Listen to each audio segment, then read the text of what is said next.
every game is unique. Even if you kind of copy other kind of games, they all have kind of a very unique feel to them. And you kind of want this to be spread into how you offer the game to the players. And so what I'm trying to say here is that we all have in mind these card games that are very well known. And they have a way to offer the game to their players, all the different products that they offer, that is probably not right for your own game. And so that's something that I've been struggling with Mindworlds since a while, since the very beginning. Because in the beginning, the products that we offered for players to play were different randomized decks, some boosters of the different sets, specialized boosters for the different colors. It was really hard to comprehend, to make sense of it. And so I think that's something that's quite important, is since you have the theme of your game, I feel like it's important to take some time to decipher how the game wants to be played. And so with Mindworlds, our game is special in kind of two main ways. The first is that we have these different colors, these 8 colors, these 8 emotions, that are very different from one another. And they interact differently with one another. Additionally, we don't really have any rarity system. The rarity we have are kind of the intensity of the card, and the more intensities, the harder it is to play the card. And so we have this system that's, in a sense, really locked. And so based on that, we realize that there's only a few different color combinations that are playable in the game. And so it adds up roughly to 15 decks. So what we are offering now is basically only one kind of product, which is randomized decks. So we kind of did some math under the hood, and we managed to create some formulas to be able to create 15 different decks, 15 different color combinations that can be randomized.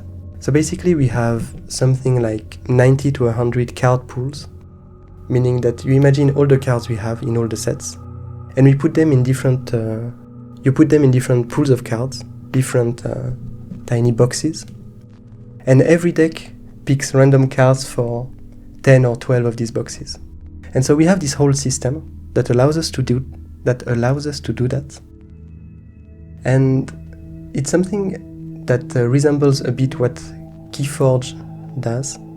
So if you don't know Keyforge, it was, I'm not sure if it still exists, but it was a TCG that basically you could order a deck, and what you would receive is an entirely random deck. So here we do it a bit differently. It's kind of a curated randomness, where you still pick your deck, you still pick the color combinations of it, but what's happening is that all the cards inside are randomized. So you could get the same deck, the same color combination, 10, 20, 30 times, and you will never have the same deck. And so another thing that we are doing is that we have these 15 randomized decks, and after every new set, we add the new cards to these decks, to the card pools that these decks take from. And so what it amounts to is that with every new set, a deck becomes more randomized, and you have potentially access to more and more cards. So there are a few issues with that, with this system. So it's a system that's really elegant, that's really simple. The fact that all the products you have are these 15 decks, they never change. They will never change set after set. But it leads to 3 main issues. The first is that it dilutes the new cards, meaning that you have a deck, and maybe for the moment there are 2 or 3 sets of cards. When you add a new set of cards, it just gets mixed with the previous one. So when you get a new deck, you might just have 3, 4, maybe 6 of the cards in the deck that come from the new set. So it's something that's quite counterintuitive if you're used to the big card games. Because in these big card games, a lot of the collectability and the interest for people who are not necessarily huge players, but who want to collect the cards, is that whenever there's a new set, they can buy cards that are only from the new set. They can buy boosters or displays or decks that are only from the new set. So it's something that's not going to be able to happen with Mind Worlds. So I told you there are 3 issues, but for each of them, it's kind of a trade-off. So for this one, the fact that all the new cards are diluted in the old ones, the trade-off that we get for doing that is that it makes the game very friendly for new players, meaning that once you played a few matches of the game, whenever there's a new set, you won't be totally drawn in new abilities and new effects, and so it makes it very friendly for new players and for people who are more casual. But then the second issue, which is kind of linked to that, is that with this system, you don't necessarily have a metagame that's being developed around it. Usually, I'm more familiar with Magic, but basically in Magic, usually when you have a new set that comes, people try a lot of different decks with these new cards, and you end up with kind of a stalemate where you have a few different decks that are really strong, and basically people are not really able to play other decks if they want to win. And so it creates what we call a metagame, meaning that there are just a few cards that are really played, and so people learn them, and they get to understand how to counter them, how to play against them, and so you have this whole system that builds upon it. But then what it means, the trade-off for that, for not having a metagame, is that it will lead to matches that are more about learning and improvisation. Since you don't have this whole thing where you kind of need to play a lot of games to know that, oh, okay, there's often this card that is here, it's often coupled with these ones, so I know how to deal with them. Here, it's not the case with Mind Worlds. Since it's randomized decks, what you're dealing with is that whenever you get a new deck and you start playing, you kind of have to learn your deck and learn the deck of the opponent. You never know what the opponent is gonna have, and so it's a lot of improvisation, which is something that we really like. We really enjoy this idea of not really having a strong metagame, but having a game more based on improvisation. And finally, the third issue. So the first one was that the new cards were being diluted. The second one is that there's not really a metagame that can develop, which we really like. And the third one is an issue that is actually one that we have to deal with, which is the risk for new cards for the decks to lose synergies over time. So what I mean is that you imagine that you have 3 sets, and then a 4th and a 5th. And you have this randomized deck that takes from all these different sets. And you can imagine that the more cards there are, the more you can have a potential to have a deck that's filled with cards that don't have a lot of synergies together. So it's something that's a real potential issue in the future. So for the moment, it's all good. It's probably gonna take 7 or 8 sets before it becomes a problem. But that's something that we gotta keep in mind.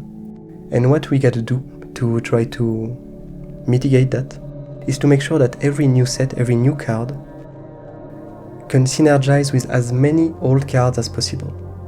Meaning that every time we create a new effect, we gotta keep in mind all the previous effects and try to make it so this new effect can be used with a lot of these old cards. So it's actually a really interesting design challenge.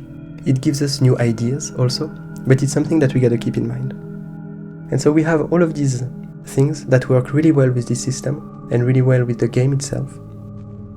But there's one last element, which is that on one hand, we want all of these 15 randomized decks that will evolve over time, that makes it really easy for players to get into the game. But on the other hand, we also want something else, which is signature decks, which is offering decks that are already curated, decks that have been made by players and that have really unique strategies and decks that are just really competitive. And so it's the 2 elements that we want to create. For these signature decks, the idea that we have is to have a league after every set that lasts until the next one. We already started the league for the second set. And the people who end up being on top of the league, so the people who end up having the most win to lose ratio, it's a bit more complicated, it's an Elo system. So the people who end up being on top of this league would be able to suggest one deck list that they enjoy to play and that they feel is strong.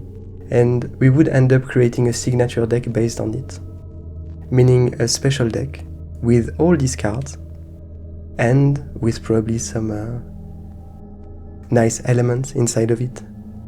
Probably the name of the person, a special art and stuff like that. So that's basically it. That's basically the whole idea. That whenever you create a game, there's one way that the game is really trying to be played.